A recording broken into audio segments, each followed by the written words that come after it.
շատ կարևոր է ձեր խոսքը։ Հանրությունը ձեզ տարիներ շարունակ տեսել է, հանրությունը ձեզ հարգում է։ Դուք ընդամենը մեկ բան եք պահանջում իրենցից, գնանք ընտրության, որ հայ մնանք։ Այսինքն ինչ որտեղ չվիրավորվեք, բայց դուք պարտավոր եք դա անեք, որովհետև դուք մեր էլիտան եք, դուք պետք է լինեք լոկոմոտիվը։ Միայն կարողանանք այս 10 օրվա ընթացքում ավելի շատ ներշնչենք մարդկանց, որ վախենալ պետք չէ, պատերազմ չի լինելու, պատերազմ բերողը այս մարդն է, ուրիշ պատերազմ բերող չի լինելու։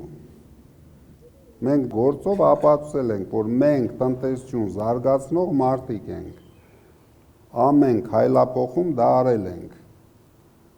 իսկ պետության հնարավորություններով մենք դա ուրիշ թափով ենք անելու։